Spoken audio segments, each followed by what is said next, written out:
y bienvenidos a esta nueva edición de PUM Barcelona 2023.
El acto de hoy, que tiene como título En la encrucijada del pensamiento único, cómo regenerar espacios de libertad. Quisiera dar la bienvenida a los participantes de este diálogo. Tenemos el honor de haber invitado y que hayan aceptado la invitación Francesco Botturi y José María Castellà. Francesco es catedrático de Filosofía Moral de la Universidad Católica de Milán. También es miembro fundador de Esserci per Essere, que es la asociación cultural italiana de la cual la asociación Newman, digamos, toma como inspiración tanto por la visión como la metodología. José María Castellà es catedrático de Derecho Constitucional en la UB de Barcelona. Es miembro por España de la Comisión de Venecia. ¿Ya no? Bueno, ha sido miembro hasta el año pasado, de la Comisión de Venecia, y es miembro fundador del Club Tocqueville. El Club Tocqueville es una asociación civil que trabaja para la difusión de una Cataluña constitucionalista, por lo tanto plural, abierta, española y europea, y que trabaja también para defender los principios del Estado de Derecho y la democracia liberal. Menciono estos dos puntos porque han sido dos aspectos que durante el trabajo de estos meses han sido fundamentales, tanto Esserci, que desde que nació hace unos 5 o 6 años, digamos, ha sido una asociación cultural que ha puesto de manifiesto muchos temas que digamos, están en la actualidad, como Tocqueville, que ha sido fundamental en los últimos años para presentar una idea de constitucionalismo y también para asegurar un debate intelectual a la altura del desafío. Bien, el título que hoy nos ocupa, esta encrucijada del pensamiento único y, por lo tanto, cómo generar espacios de libertad, nace de la preocupación respecto a la deriva social, cultural, jurídica y política de las sociedades occidentales y, por lo tanto, también del sujeto humano que ha ido generando. En Occidente, una vez desaparecido el ideal cristiano, al menos de forma, digamos, común, y también superadas las ideologías de los siglos XIX y XX, inspiradas por los grandes ideales, Occidente ha entrado en una fase donde, a falta de un ideal común, a falta de una idea que pueda consolidar la propuesta común, prevalece únicamente el deseo de un individuo autorreferencial y su pretensión de tener un reconocimiento social y legal. En España tenemos numerosos ejemplos. En los últimos años se han aprobado numerosas leyes que dan contenido a esta antropología autodeterminista. Voy a mencionar algunos de ellos. La modificación del Código Civil en materia de matrimonio, que introduce el matrimonio homosexual, la Ley para la Igualdad de las Personas Trans, la regulación de la ley de la eutanasia y, más recientemente, la Ley de Protección de los Derechos de los Animales o la aprobación reciente del Tribunal Constitucional que consagra la Ley del Aborto de 2010 como derecho. Pues bien, observamos, sin embargo, que este tentativo, el tentativo de, digamos, de liberación del hombre a través de esta autodeterminación, no parece conseguir sus objetivos. En España a día de hoy, a pesar de vivir en una sociedad económicamente bienestante, crece enormemente la insatisfacción. Vemos cómo la farmacología forma parte del día a día de muchísimas personas. Las cifras de suicidio rompen el récord año tras año. El año pasado hubo 4.097 suicidios en España. Y también vemos cómo las enfermedades mentales, como ansiedad y depresión, aumentan exponencialmente, sobre todo en los jóvenes y en los colectivos más abandonados. Vemos también que, a pesar de vivir en un país donde la familia todavía es un agente social determinante, la soledad es un fenómeno creciente y el abandono, especialmente de los colectivos más vulnerables, es cada vez más frecuente. Por si fuera poco, el auge de la tecnología y la gestión social del COVID han sido aceleradores de estos fenómenos y vemos cómo hemos salido de la pandemia usando la imagen como hombres islas. El título del PUM Barcelona nos invita a la aventura de la encrucijada, a salir de la tentación de la ínsula para crear espacios de relación con el otro. Pero para que el encuentro sea real, es necesario partir de la verdad de uno mismo, pues solo teniendo claro quién soy, quiénes somos, cuál es nuestra identidad, podemos encontrarnos de forma auténtica con todos. Y es así como se puede regenerar el ágora, este cruce de caminos donde puedo encontrarme con el otro y construir juntos la ciudad común. Es por esto que hemos querido invitar a Francesco y pedirle que nos ayude a comprender mejor este fenómeno del pensamiento único, su origen cultural, sus categorías antropológicas, así como entender de la mano de Josep María cómo esta antropología se aplica socialmente a través de las leyes, y no solo, que van formando y conformando este pensamiento. El acto de hoy tendrá la forma de preguntas y respuestas. Por un motivo de tiempo, la traducción de Francesco será simultánea, directamente al castellano, y Josep María, evidentemente, hablará directamente él en castellano. Por lo tanto, empezamos. Francesco, faccio la domanda in italiano. Bueno, perdón, hago la pregunta en español. La tiene escrita, si hace falta clarificación lo aclaramos. Hablando de esta cultura del pensamiento único, ¿de qué cultura es esta expresión? ¿Cuáles son los elementos culturales de la cultura del pensamiento único? Grazie, buongiorno a tutti. Gracias, buenos días, muchas gracias por la invitación. Chiedo scusa per la mia incapacità linguistica. Pido perdón por mi incapacidad lingüística. Allora, di quale cultura? ¿De qué cultura? I contenuti del cosiddetto pensiero El contenido del unico llamado pensamiento único hanno un'evidente rilevanza tiene una evidente relevancia antropológica. La posta in gioco, infatti, De hecho, lo que está en juego no son solo determinadas propuestas culturales y legislativas, ma è un sino cambiamento el cambio global global de mentalidad y de criterios de juicio.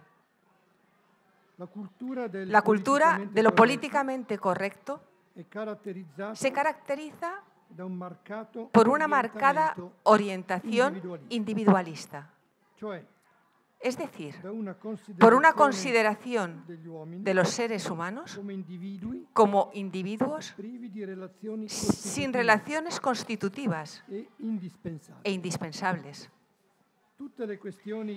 Todas las cuestiones identitarias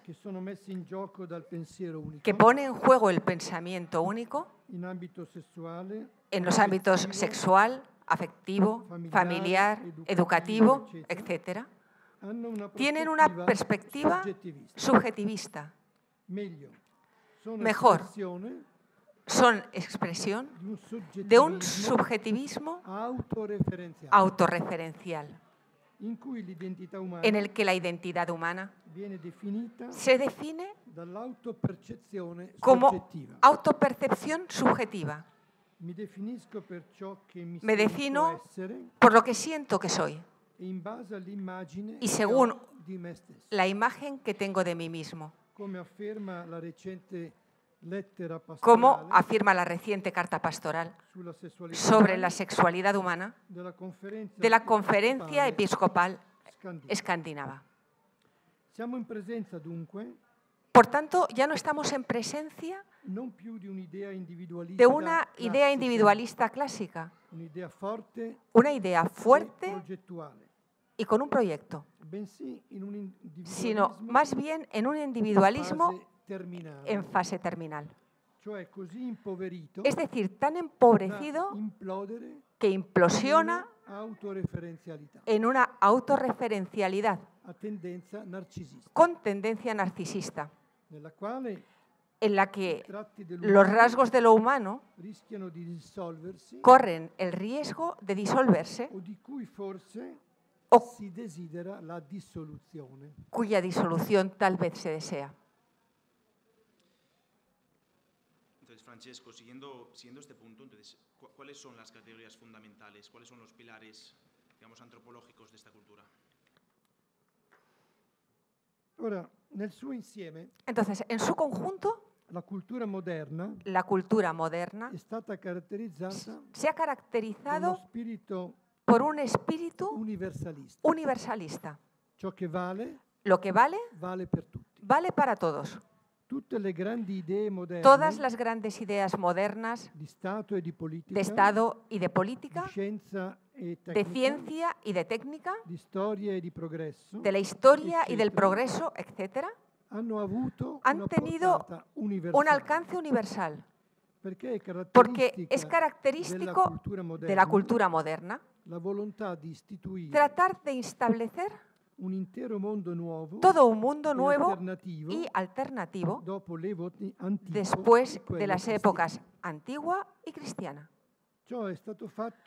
Para ello se han perseguido grandes ideales, por así decir, con mayúscula: sujeto y libertad, historia y progreso, ciencia y tecnología, política y Estado, derecho y democracia, pero también nación, pueblo, revolución, etc. Grandes ideas que, sin embargo, a lo largo del siglo XX han agotado su alcance histórico y su capacidad de comprensión de la realidad, de los fenómenos. Por el contrario, la nueva cultura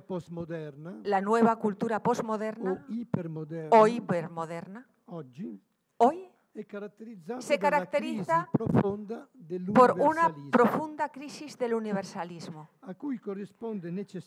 a lo que corresponde necesariamente el ir al extremo del individualismo y al triunfo del particularismo. Mi experiencia, mi opinión, mi riqueza, mi bienestar, mis tradiciones, mis derechos, mi Dios, etc. A esto se confía, paradójicamente, la posibilidad de ofrecer una nueva fase histórica de progreso. Es decir, el pensamiento libertario conduce a la consciente deconstrucción de la antropología occidental. La lógica de la autorreferencialidad, no de los grandes valores universales, sino de la autorreferencialidad, incluye un movimiento en espiral de sistemática fluidificación de todas las estructuras antropológicas hasta llegar a su disolución. Segundo, aquí tocamos el núcleo de la cuestión. La categoría ontológica primaria, de hecho, hoy es la de un flujo. La realidad, incluido la persona, no se constituye por entes dotados de una estructura propia, sin finalidad propia, sin origen de sentido, con las que se puedan comparar.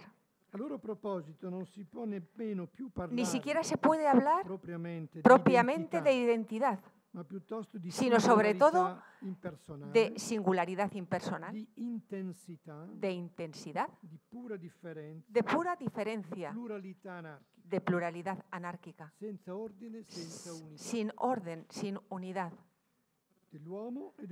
tanto de la persona como de sus propiedades. Esto es evidente en la cultura francesa, que inspira el pensamiento del género y otras cosas. Queda solo el caos de los flujos biológicos, pulsionales, experienciales, mediáticos, financieros, etc. Como de hecho parece funcionar, de hecho, la sociedad posmoderna, dentro de la cual lo que queda del sujeto humano interviene con sus ansias narcisistas y sus estrategias de poder. Se comprende, por eso, por qué la sexualidad, por su intensidad y variabilidad, se convierte en el ámbito preferido como referencia. Mientras la familia heterosexual y generativa constituye un inevitable objetivo hostil y polémico, con motivo de su lógica perfectamente contraria a la del individualismo autorreferencial. ¿Por qué el sexo es el centro? Porque es el lugar donde es más fácil de construir, aislarlo, es más fácil de construir este conjunto antropológico. Josep María, Francesco nos ha hablado de esta deconstrucción de la antropología occidental, donde se han sustituido, digamos, la realidad como conjunto de datos por esta categoría fluida, donde incluso el hombre no tiene una identidad estable, sino que puede ser incluso una identidad fluida, cambiante y, por lo tanto, inestable, ¿no? En un momento del tiempo versus otro. Entonces, en este contexto fluido, ¿de dónde nacen o de qué fuente de derecho, de qué premisas se puede hacer legislación si, digamos, se ha abandonado la posibilidad de legislar frente a estos ideales comunes, más o menos comunes, que, digamos, la cultura occidental entendía? ¿Desde qué fuente se puede legislar, se está legislando en este entorno fluido? Bueno, ante todo, buenos días. Quiero agradeceros muchísimo la invitación, permitirme estar aquí con tantos amigos y tantas personas a las que hacía tiempo que no veía y, por tanto, solo por esto ya merece la pena. Desde el punto de vista de los derechos, las fuentes, si miramos cualquier tradición, la tradición inglesa, la tradición americana, las tradiciones continentales, al final siempre beben de dos fuentes, que están en tensión. Una sería la fuente de la tradición. Pensemos en Inglaterra. Los derechos vienen de ser probados en el tiempo, de ser conquistas que se van ganando frente a opresiones, y al mismo tiempo, en segundo lugar, esto está en tensión con una tendencia universalista, con una tendencia, ¿por qué no decirlo?, del derecho natural. Esto es apelar a las personas, a su esencia, a lo que las constituye, por tanto a su dignidad, y al mismo tiempo, porque es persona, es universal, y por esto es universal. Y ahí está la tensión, que luego el derecho, la ley, la jurisprudencia trata de adaptar a las circunstancias, de combinar. Pero sea la tradición, siglos y siglos, sea también esa fuente natural de los derechos, están probados por el tiempo, digamos, están muy probados, están decantados. Cuando esto se sustituye por este subjetivismo al que aludía Francesco, por lo que el profesor de la Universidad de Navarra de Derecho Constitucional muy sabiamente ha dicho, los deseos, es decir, cuando transformamos nuestros deseos subjetivos en derechos, todo esto cambia, porque el derecho ya no es algo en el que anclarse, sino que los deseos van y vienen, son aspiraciones que algunas veces, muchas pueden ser legítimas, pero son de grupo, pero falta este sentarse. Y por tanto, desde este punto de vista, lo que nos encontramos es que se exacerba lo que son identidades particulares, se busca lo que es subjetivo en definitiva. Ante esto, los derechos fundamentales ya no apelan a la dignidad de la persona, ya no apelan a estas fuentes, sino que simplemente son funcionales a una ideología dominante. Si tomamos, por ejemplo, incluso además se pervierte esa misma idea de dignidad. En las recientes sentencias de este año sobre el aborto y sobre la eutanasia, muy recientes del Tribunal Constitucional Español, la dignidad de la persona y el libre desarrollo de la personalidad pasan a ser la justificación justamente de estos nuevos derechos. Hemos cambiado completamente el significado de dignidad. Por tanto, esto me parece a mí que es a lo que nos enfrentamos. Este último punto que has mencionado, cómo incluso se cambia la connotación de los derechos o incluso el lenguaje, creo que es fundamental. Después profundizaremos más, pero creo que es interesante ahora también que nos puedes explicar cómo sucede esto a lo largo del tiempo y a lo largo de las leyes, ¿no? Sabemos que las leyes pueden responder a una demanda social. También vemos lo contrario, que las leyes tienen una voluntad pedagógica y que tienen la capacidad de generar pedagogía y cultura. Entonces, ¿nos puedes también explicar estos dos elementos, primero el persuasivo y después el proscriptivo, y cómo se suceden en el tiempo? La cuestión es cómo aparecen estos nuevos derechos. Tomemos estos ejemplos, los nuevos desafíos del derecho a la vida, a su inicio el aborto, al final la eutanasia, el derecho al matrimonio entre personas del mismo sexo, y podríamos seguir. El proceso lógico y también a veces histórico en estos últimos tiempos se pasa de una condena del aborto que en el año 1985, estoy hablando de España, se despenaliza en determinados supuestos, por tanto, regla, excepción. La excepción es despenalizar, pero despenalizar no significa un derecho, significa habrá supuestos de no condena. En el año 2010, la siguiente ley, bajo el gobierno de Rodríguez Zapatero, ya crea en la ley nueva, ya no reforma el Código Penal, una ley específica de aborto, crea un derecho legal de autodeterminación de la mujer en este punto. El último paso se da por algunas reformas legislativas en los últimos tiempos, la más reciente de este mismo 2023, y sobre todo del Tribunal Constitucional, que en la reciente sentencia, la 44 de este año 2023, ya no dice es un derecho legal, dice es un derecho fundamental. No está en la Constitución, pero dice es un derecho fundamental. Hemos visto, por tanto, el paso. Lo mismo diríamos de la eutanasia, de su despenalización a su afirmación como derecho en la ley, a su consagración también recientemente por el Tribunal Constitucional como derecho fundamental. Este modus operandi se va repitiendo.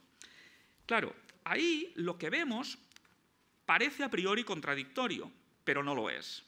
Por un lado, lo que nos encontramos, también lo decía Francesco Botturi, es el triunfo de una concepción libertaria de los derechos. autodeterminista, subjetivista de los derechos. Pero al mismo tiempo, curiosamente, se encomienda al Estado, a los poderes públicos, la protección de esto. Por tanto, es el peor de los mundos. Una libertad desenfrenada y un intervencionismo del Estado para asegurar justamente esto, para proteger esto. Por tanto, del dirigismo. El Estado ha de proveer esto. Por tanto, la ley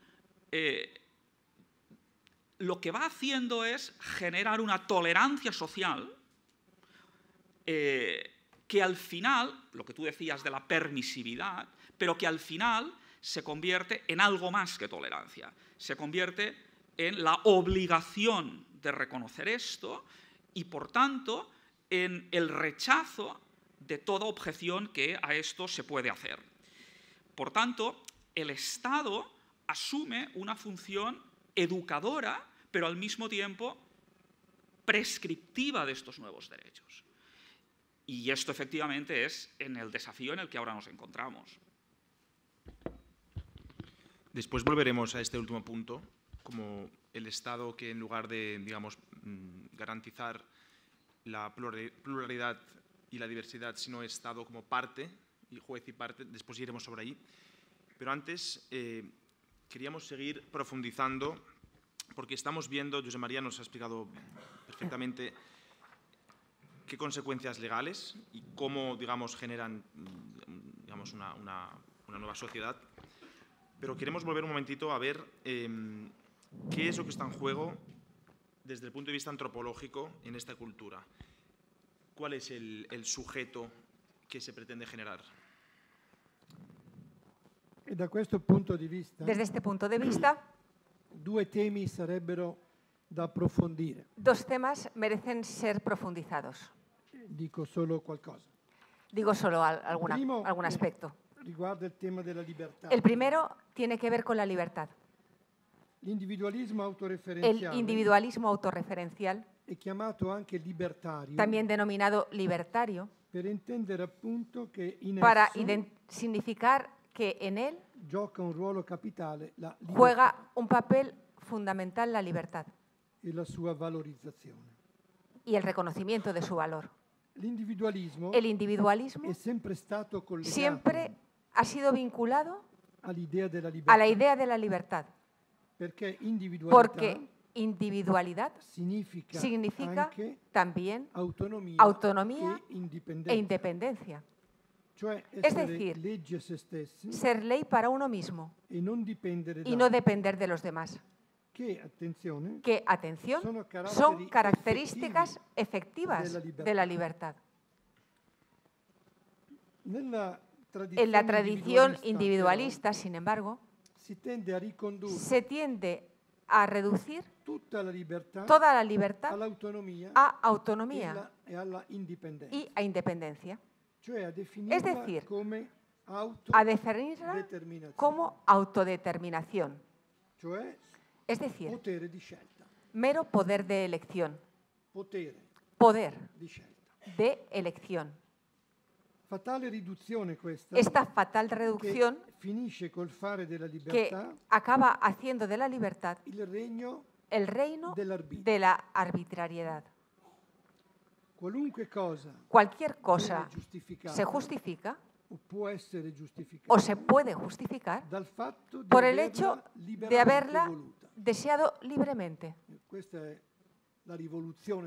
Esta es la revolución. Subrayo, cualquier cosa se puede justificar, es decir, adquiere valor porque ha sido deseada libremente. Por tanto, la libertad como tal y ella sola es la fuente del valor. Este es el punto novedoso. También cualquier ejercicio de la sexualidad, por tanto. Incluso quitar la vida a un feto en formación.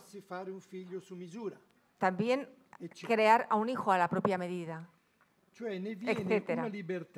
Por tanto, Se trata de una libertad que tiene una doble reducción. Es una libertad desprovista de una finalidad objetiva, sino que es puramente proyectiva.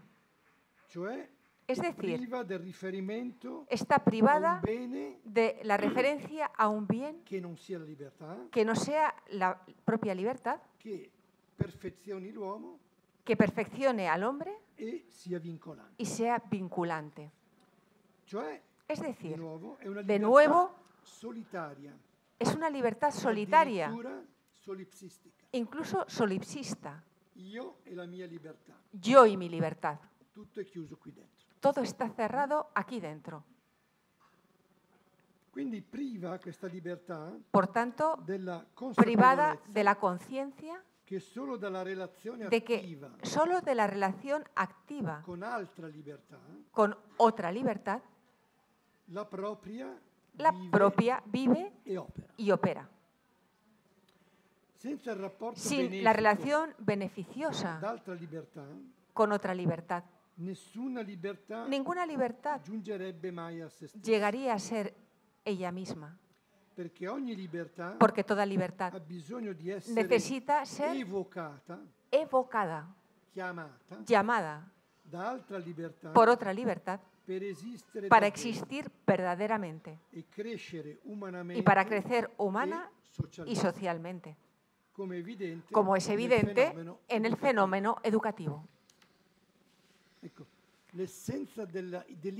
La esencia del individualismo en cuanto a la libertad, de lo que los individualistas no comprenden, es que la libertad existe en la medida en la que es llamada por otra libertad.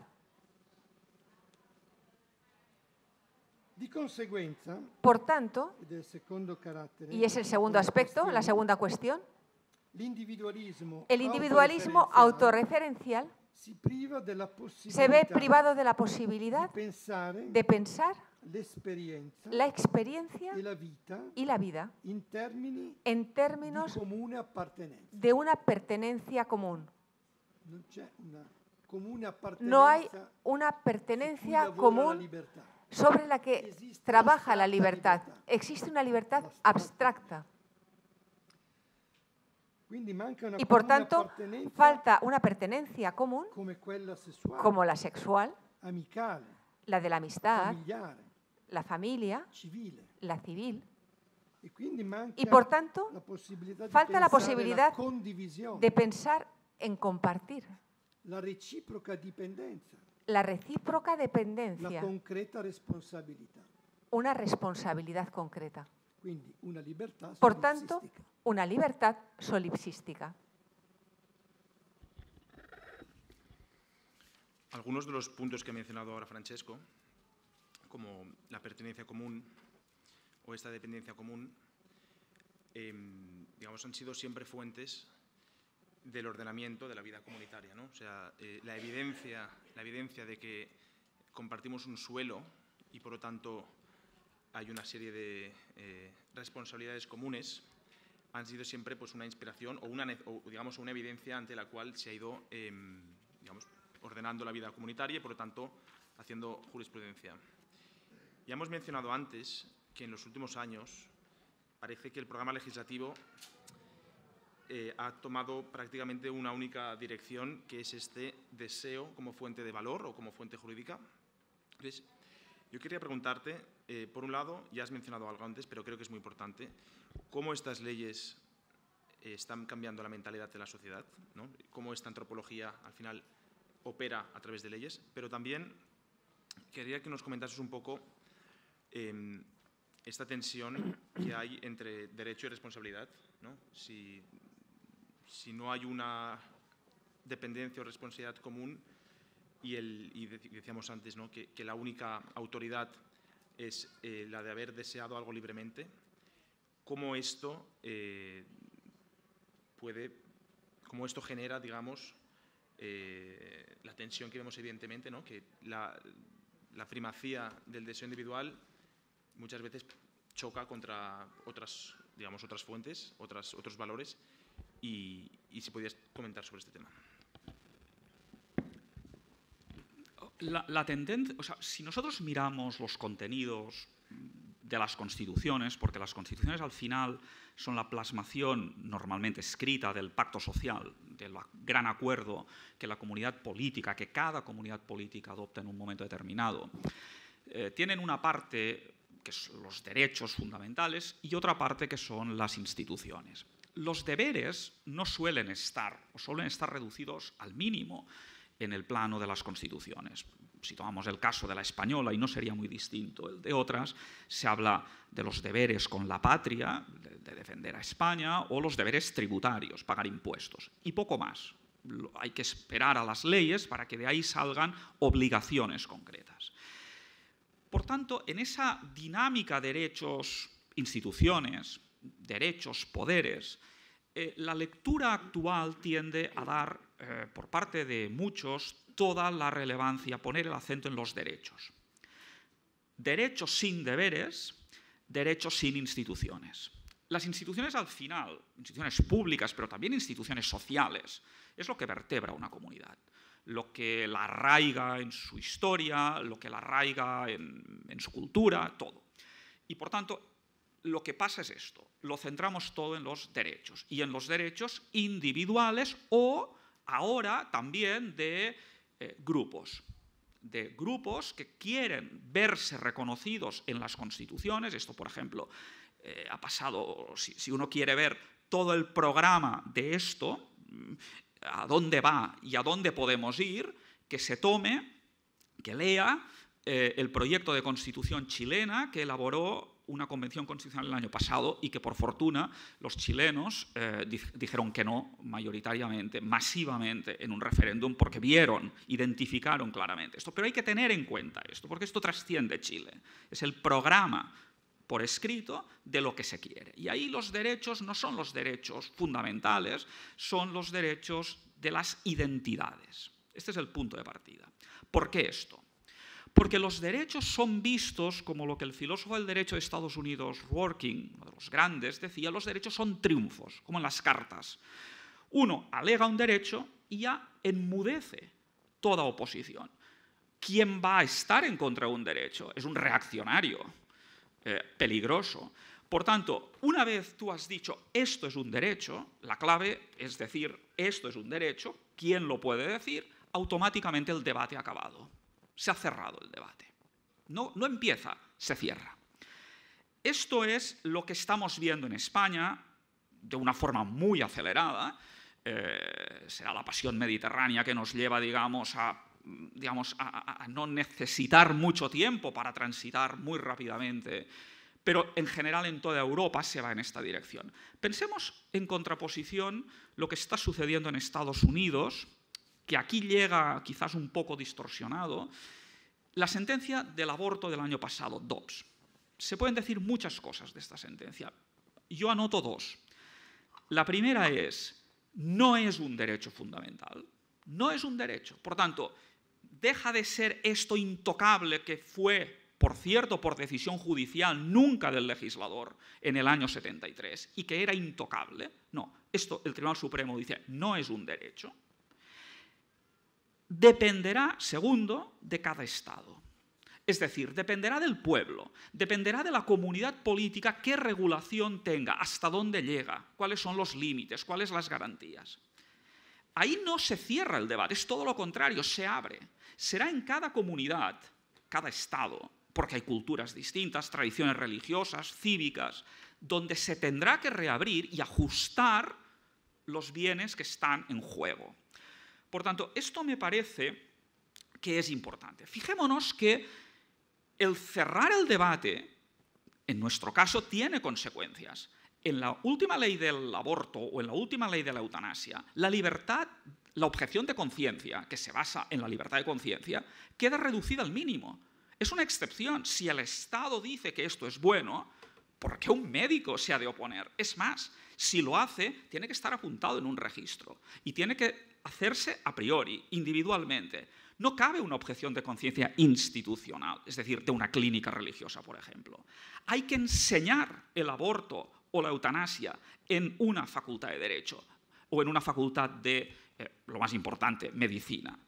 Y hay que enseñarlo, aunque el ideario de esta facultad, por ejemplo, religioso, tenga una objeción. ¿Veis? La objeción reducida. Una libertad tan importante como la libertad de conciencia queda reducido al mínimo. Y tú decías, este programa legislativo, ese propósito pedagógico de las leyes, ¿qué pretende?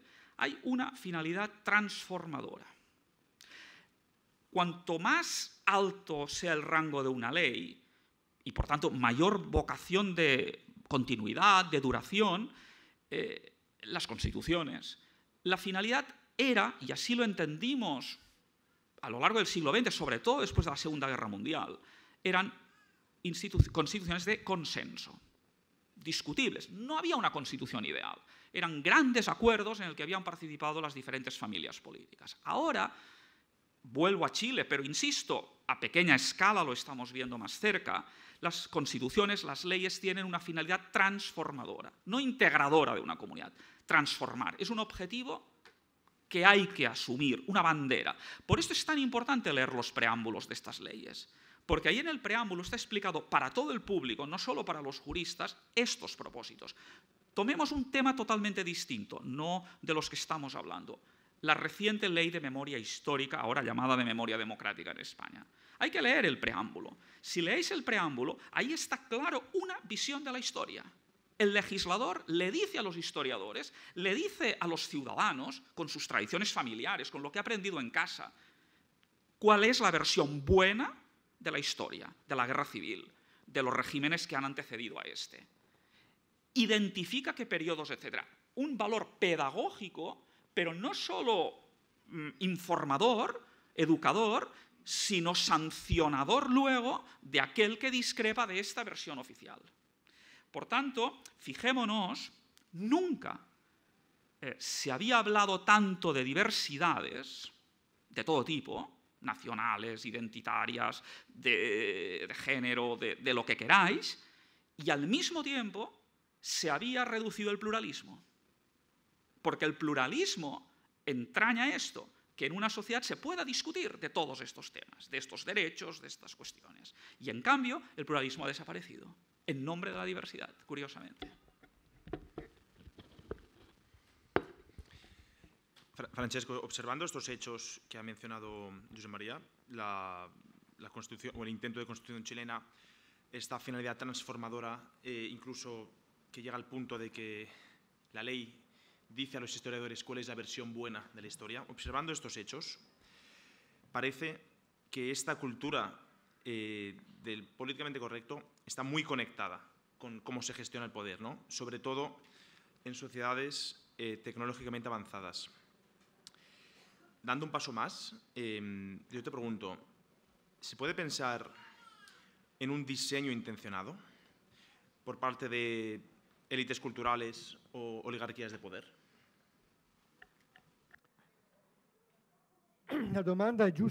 La pregunta es adecuada y se debe hacer. Y la respuesta debe ser positiva. Sí. In qualche modo c'è Sí. un disegno intenzionale. En cierto sentido, hay un diseño intencional. Infatti dobbiamo domandarci De hecho, debemos preguntarnos che cosa muove qué impulsa il poderoso e el super poderoso organizzato, y superorganizado, certamente transnazionale, ciertamente transnacional, tentativo intento di de far hacer senso comune prevalecer en el sentido común, nella cultura, en la cultura, nelle en las istituzioni, instituciones, questo insieme di ese convincimenti conjunto de e di convicciones provvedimenti y de procedimientos che riguardano la que vita tienen que ver con la biologica, vida biológica, l'identità sessuale, la identidad sexual, le pratiche las di prácticas relazione sociale, de las relaciones sociales, eccetera. etc. Tutti temi che Todos concorrono son temas que contribuyen a delineare a delinear una intera antropologia una completa antropología a partire dalla sua base biologica. desde su base biológica. y que pretenden reconfigurar el mundo de los valores y el del derecho. Por tanto, algo que tiene una intención. En definitiva, temas que interpretan la cultura y la gestión del bien público en términos biopolíticos. La biopolítica se convierte en la clave reinterpretativa, antropológica y política. Por tanto, una gran operación que, partiendo de la zona euroatlántica, intenta expandirse a todo el mundo globalizado. Entonces, ¿con qué fin? A la cabeza de esta estrategia, creo que se encuentra una interpretación militante de nuestro tiempo, según la cual el capitalismo global, su dimensión neotécnica, su cultura biopolítica, aparecen como los dispositivos en vanguardia capaces de gestionar lo mejor posible el proceso global de cambio de época en el que estamos inmersos. Es decir, hay una voluntad de interpretar el mundo de hoy de una cierta forma y llevarlo a su cumplimiento. No es una cosa pequeña.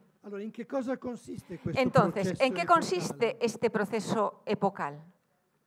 Principalmente, diría, en la transformación de la faz de la Tierra por la tecnocracia, o mejor, de la tecnociencia, que se vuelve tecnocracia. La infosfera, es decir, la comunicación e información, la manipulación de la biosfera, las biotecnologías de los seres vivos y del hombre, la tecnosfera de las nuevas formas de trabajo y de su organización, la nueva función de conexión global del poder financiero, la reorganización geopolítica de los poderes y su cada vez más preocupante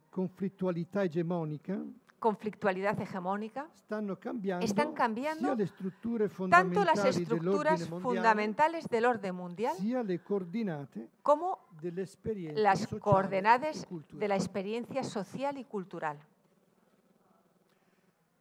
En este contexto, vemos actuar a élites intelectuales, políticas y mediáticas, una especie de aristocracia tecnocrática, diría. Aristocracia tecnocrática. Que no tiene nada que ver con la democracia. Que también a través de grandes estructuras públicas europeas y mundiales, pensemos en la ONU, se encargan de corregir las visiones tradicionales para orientarlas de forma uniforme y exclusiva hacia un proyecto político que se considera adecuado a las nuevas condiciones históricas. Grupos de poder que trabajan sistemáticamente sobre el sentido común para adaptarlo al funcionamiento de un nuevo mundo, creando un consenso que se transformará progresivamente en un pensamiento conformista y prescriptivo. Es como una pregunta que se pone: ¿cómo te permites no estar de acuerdo también tú con los valores del neohumanismo libertario? Y al mismo tiempo, además de prescriptivo, también proscriptivo. Si no estás de acuerdo, no te mereces participar en el circuito de la comunicación pública, del que estás excluido, es decir, proscrito. En paralelo, a través de oportunos reconocimientos jurídicos, como se ha dicho, se está trabajando para dar a este pensamiento también una forma normativa, a través de la constelación de los así llamados nuevos derechos, en función de una nueva ciudadanía en el mundo tecnocapitalista globalizado. Es decir, en síntesis, una nueva forma de revolución mundial. No es exagerado decir esto. Y mientras tanto, se va imponiendo, de hecho, en la mentalidad común, la idea de que el pensamiento único, políticamente correcto, que se hace eco de fórmulas típicamente autoritarias, es una orientación culturalmente aceptable y no una anomalía preocupante. Sorprende el hecho de que la mayoría no lo perciba. Este contraste paradójico entre el acentuado pluralismo de opiniones, valores, culturas, del que las democracias liberales se enorgullecen, y el intento, en este punto evidente, de condicionar y reducir al máximo el espacio de ese pluralismo. Pensamiento único. Sometiendo el pensamiento a diversas formas de oscurecimiento, selecciones, marginación, censura preventiva, etc. Es decir, el pensamiento único, por tanto, apela al espontáneo e inevitable conformismo social que hay en todas las sociedades, pero con el añadido de los poderes culturales, políticos, mediáticos, que querrían poner bajo su tutela a la sociedad, cuyo ideal debería ser una democracia autoritaria sobre bases tecnocráticas, con un grave perjuicio para la libertad personal y social. Todo esto cuestiona el nivel institucional de la convivencia y la función superior del poder público estatal, que debería garantizar el pluralismo efectivo, no el pensamiento único. Un pluralismo efectivo en pie de igualdad de todas las culturas y de sus expresiones.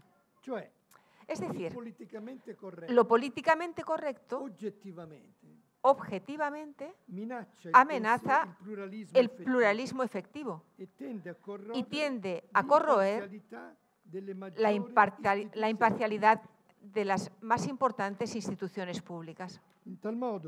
De este modo, en la indiferencia generalizada de los grandes medios de comunicación y de la opinión pública, se ve amenazado el valor de la laicidad del Estado, que consiste en la equidistancia de principio y de hecho de los poderes públicos en relación con todas las fuerzas sociales y las presencias culturales de un país. José María, mencionando el último punto de Francesco, ¿no? Esta revolución mundial que tiende a sistemas de democracia autoritaria con base, digamos, tecnocrática, vemos que esto ya está empezando a manifestarse en las democracias, así llamadas democracias liberales, y vemos que hay una serie de valores políticos occidentales que están en riesgo. El Estado de Derecho, la separación de poderes, la laicidad del Estado. ¿Puedes indicarnos estos riesgos del Estado laico? Te hago también la segunda pregunta para que decidas más o menos el orden, cómo quieres contestar. También Francesco hacía referencia a estas grandes estructuras supranacionales.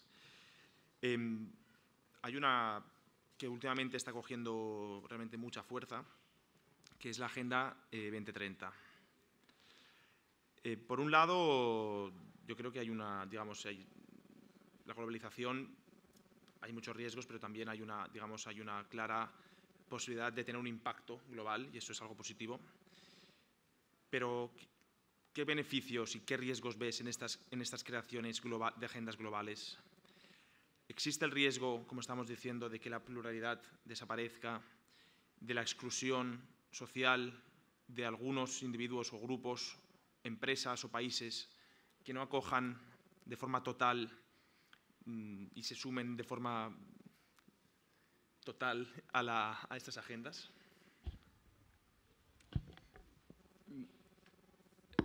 Los más mayores, que no sois muchos, pero os acordaréis, en el año 76 era vicepresidente del gobierno, en el primer gobierno de la transición, don Manuel Fraga. Y en un problema que tuvo con, digamos, alteraciones en la calle y tal, dijo de una forma muy contundente: la calle es mía. La pregunta es de quién es la calle, es decir, de quién es el espacio público.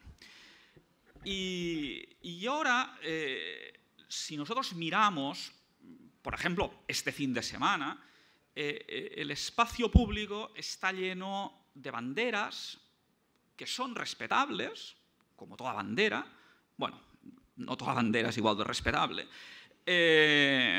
Y lo tendríamos muy claro, que la bandera nazi no es igual de respetable que otras banderas, ¿no? Pero aceptemos ahora que las banderas de parte son respetables. La cuestión está en si, por supuesto, pueden estar en el espacio público, unas y otras. La otra, si pueden estar ocupando las banderas de todos en las instituciones públicas. Y las banderas de todos son las banderas que nos gustarán más o menos, son las banderas oficiales, son las banderas en las que se reconoce una comunidad política. Claro, cuando lo que vemos es que hay un Estado, valga la expresión italiana, Estado ético, cuando hay una verdad de Estado, a lo sumo se tolera la discrepancia. Eso sí, en el ámbito privado, no muy fuerte. Desde este punto de vista, esa ocupación dominante del espacio público por determinadas banderas, no las oficiales, no las de todos, permite un paralelismo con el Estado laico y el lugar en el espacio público de la religión. Porque tenemos asumido en nuestras sociedades pluralistas que no podemos pretender que en el espacio público, sobre todo en las instituciones públicas, los símbolos religiosos, que no son de todos, ocupen en monopolio este espacio. Y ahí el Estado aconfesional, decimos, entendido por tanto laico, esto lo dijisteis los italianos, primero el Tribunal Constitucional y luego el nuestro lo asumió, la laicidad positiva al final está basada en una idea de separación de ámbitos, que viene del Evangelio, dad al César lo que es del César, a Dios lo que es de Dios, viene de una neutralidad del poder respecto a lo social no es lo público, no se identifican, pero en nuestras tradiciones, italiana, alemana, española, no solo polaca, hay también una cooperación. No es el Estado laico-laicista francés. Hay una cooperación entre las confesiones religiosas y el Estado, al servicio del bien común. lo que estamos viendo es como en lo religioso del estado aconfesional pasa al estado, se quiere, el estado laicista.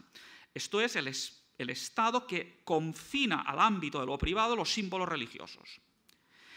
Este ya es un primer paso, pero es que lo segundo que nos encontramos es que esa neutralidad en lo religioso no se quiere en lo ideológico. Y por tanto, en el ámbito de lo ideológico, no de lo religioso, en donde encontramos una democracia militante. Se ha de estar a favor de unos determinados bienes, de unos determinados derechos, de una ideología seguramente dominante. Con el nacionalismo ocurre lo mismo. El nacionalismo ahoga las discrepancias, ahoga el pluralismo interno, sustituye una religión por otros dioses menores. Y por tanto es otra manifestación de lo mismo. Por tanto estamos en esta presencia de unas banderas o de otras banderas, no de las banderas de todos.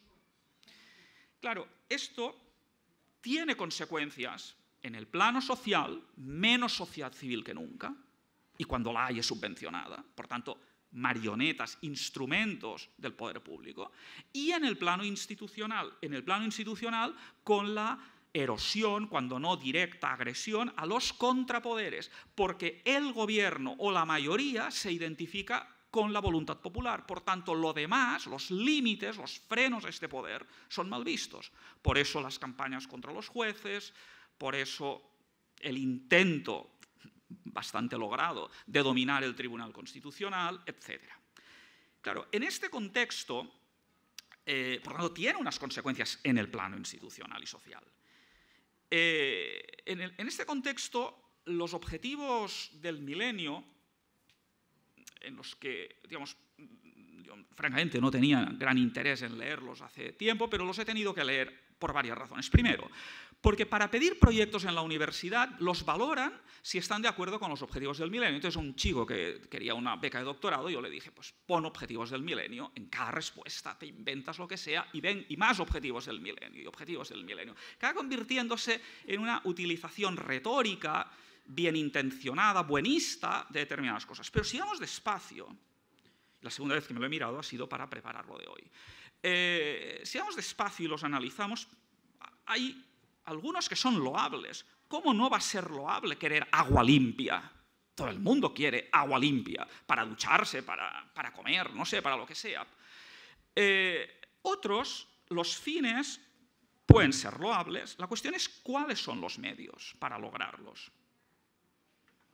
Y ahí ya se van introduciendo cuestiones que a su vez también nos plantean su carácter universal y sus declinaciones, es decir, sus necesidades por continentes, por comunidades y tal. Claro, igualdad de género.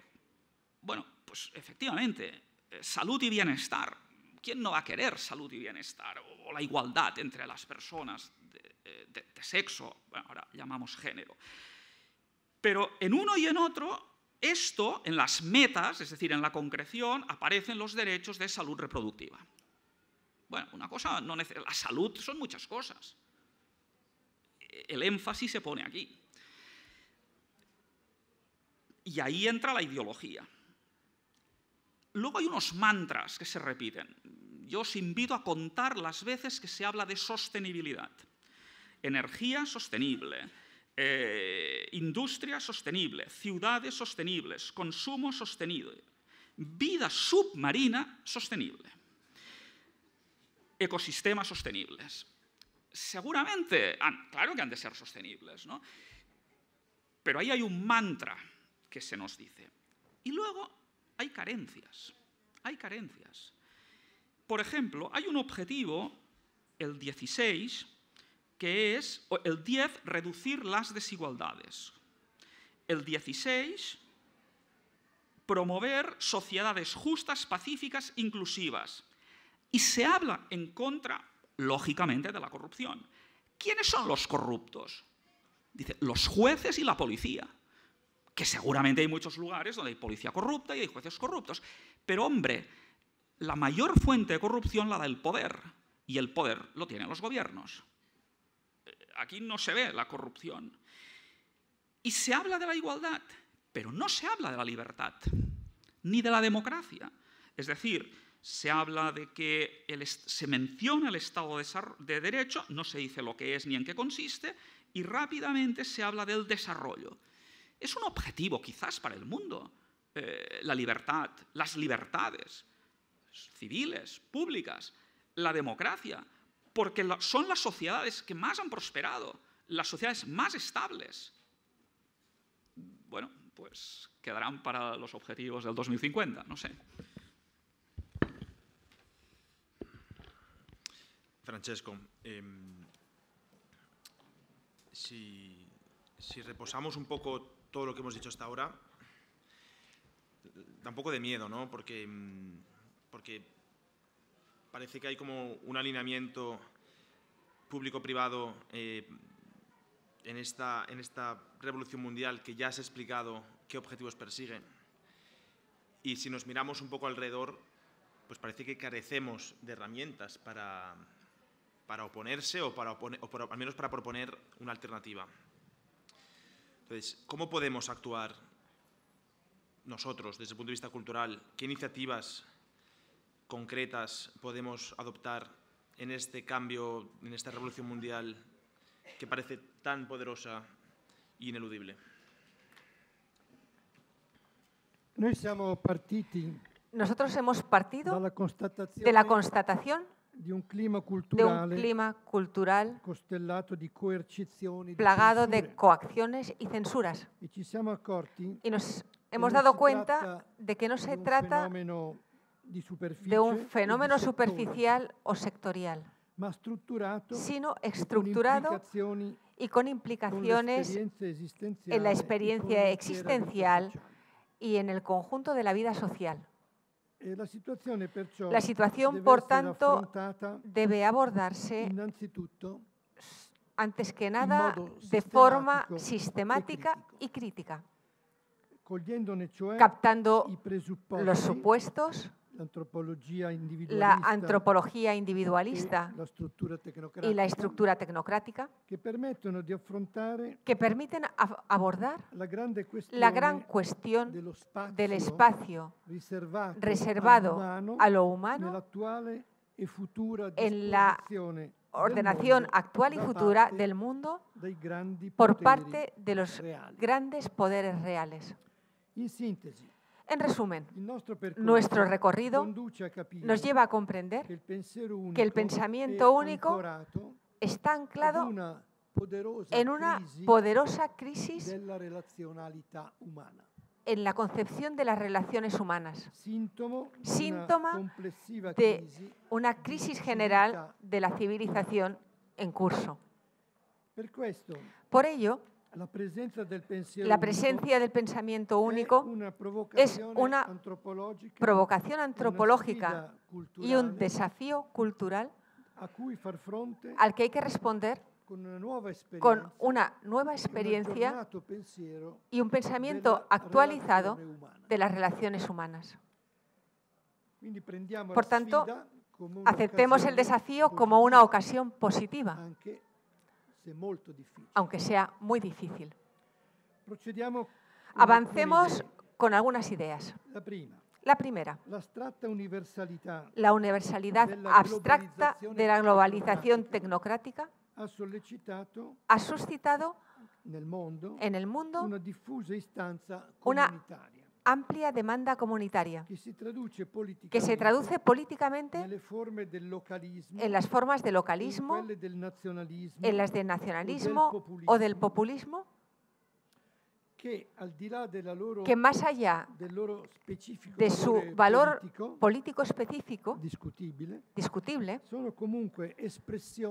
en cualquier caso expresan la necesidad de conjugar las estructuras de poder y de gobierno con el mundo de la vida.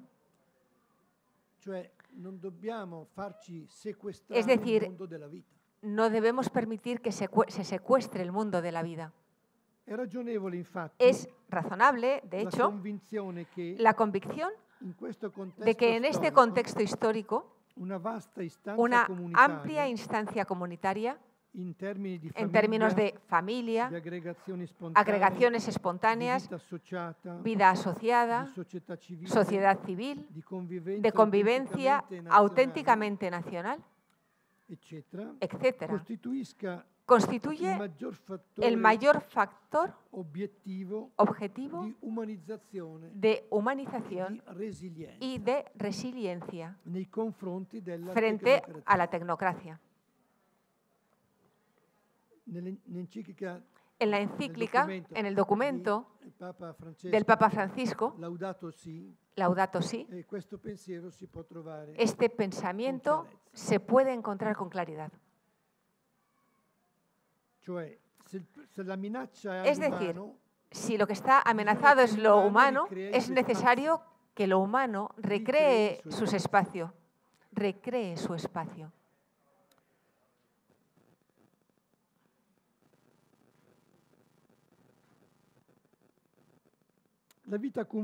La vida común, en todas sus formas, siempre se constituye en virtud de la participación en un bien compartido, pero que es inapropiable por parte de los individuos, particularmente en el fenómeno de la familia. Por lo que la libertad individual se sostiene y a la vez se mide, y del que se nutre la identidad, la estabilidad y la historia de los sujetos. Frente a ella, el individualismo autorreferencial muestra su falta de realismo y su pobreza de profundidad humana. Creo que este es un primer punto esencial. Es necesario que el espacio comunitario vuelva a dar espacio a lo humano. Y esto no lo puede hacer el individuo.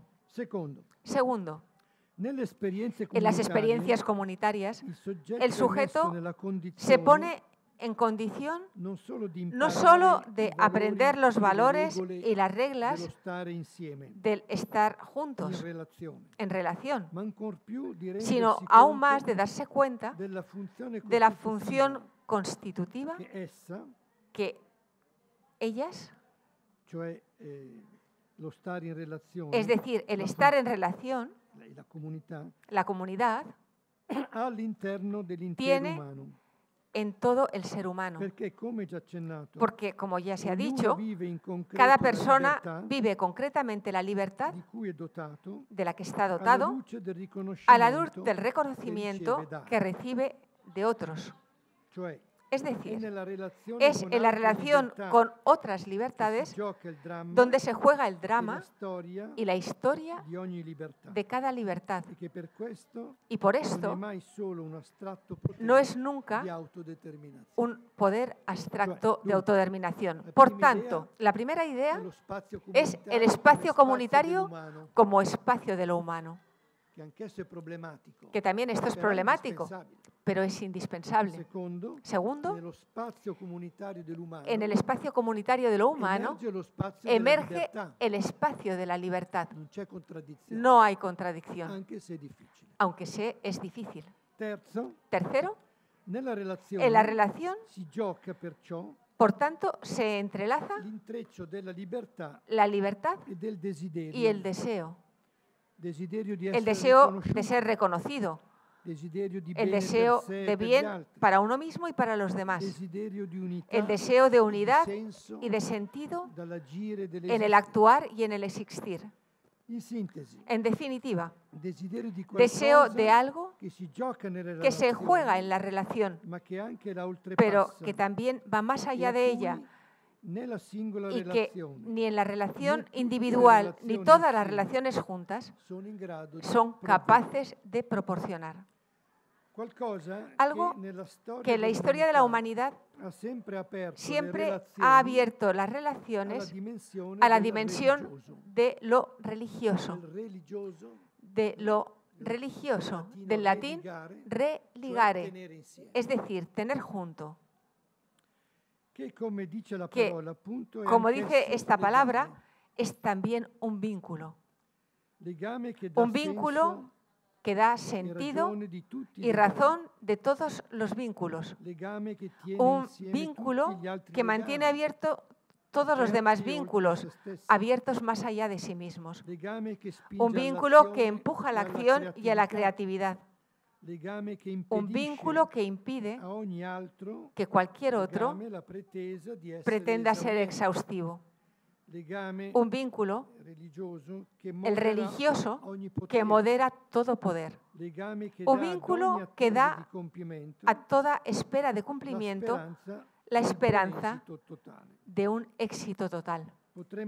Podríamos decir que la persona auténticamente religiosa invoca lo sagrado para proteger la exigente y frágil libertad humana, que es lo que siempre han hecho las civilizaciones humanas. Estoy diciendo,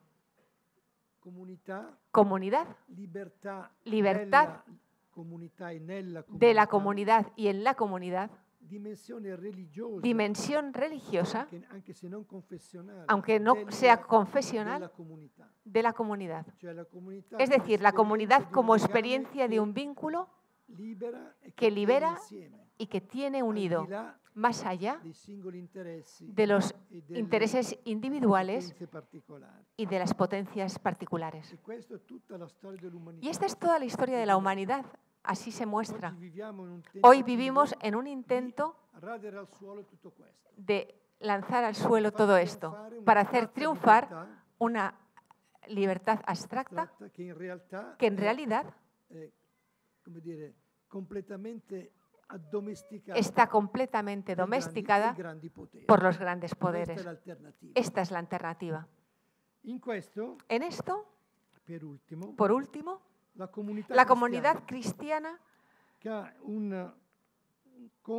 tiene una tarea histórica de especial importancia, porque es portadora de una larguísima experiencia de auténtica comunitariedad, además de sus errores, bien consciente de sus razones y de sus valores, capaz de conciliar la individualidad y lo relacional, la libertad y pertenencia, diferencia y dependencia. Es decir, capaz de estar en la base de muchas formas de vida y de saber renovarlas. De hecho, y cierro, sobre todo la comunidad cristiana posee una extraordinaria energía de regeneración de lo humano y de sus dimensiones, recordando a todos que toda comunidad humana lo es en la medida en que es capaz de una actitud y de un cuidado que genera en su ámbito y en lo exterior, en su contexto.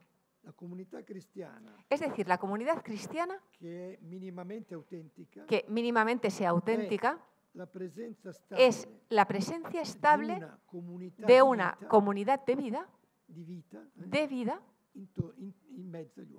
en medio de los hombres. Muchísimas gracias.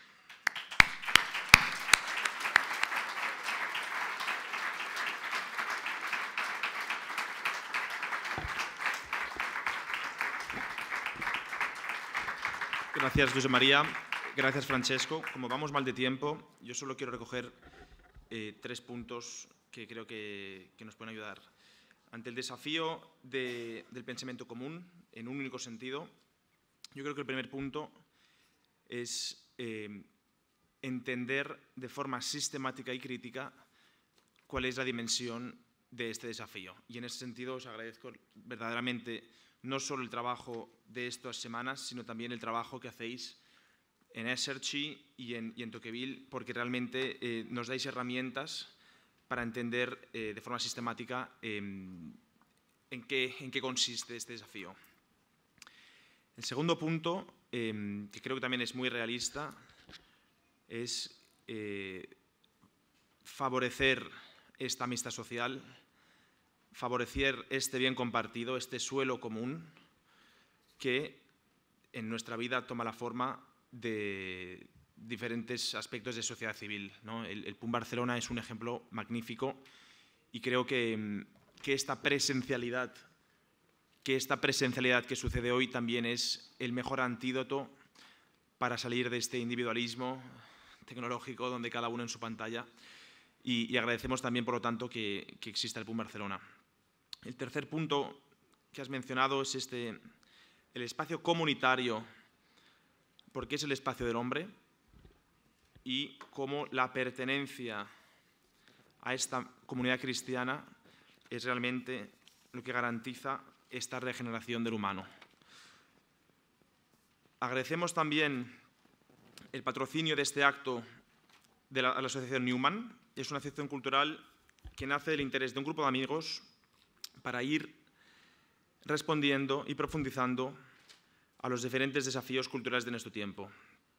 A la Newman nos interesa toda la realidad, los medios de comunicación, los desafíos culturales, nos interesa el arte, la belleza, la economía, la ciencia, la educación, la arquitectura, la música y la política. El ser humano en su conjunto. Nada del humano nos es ajeno. Todo nos habla de Dios y todo nos conduce a Él. Y además no deseamos simplemente reaccionar frente a lo que vemos, sino que queremos ofrecer un punto de vista original y atractivo. Agradecemos también a todos los presentes vuestra participación y si queréis contribuir a sostener económicamente el PUM Barcelona, os invitamos a hacer un Bizum al 05079. Por último, también recordar que mañana por la tarde está el acto de clausura del PUM Barcelona, que tiene como bueno, lo tenéis en el catálogo. De nuevo, agradecer a Francesco la amistad con la que hemos trabajado todo este tiempo, a Josep María, evidentemente, también toda la experiencia y el bagaje que ha puesto. Quien quiera continuar la conversación, también gracias a Ana Martín por la traducción. Quien quiera continuar la conversación, vamos a tener la posibilidad de comer con Josep María y con Francesco aquí mismo en el PUM Barcelona y estáis todos invitados. Muchas gracias.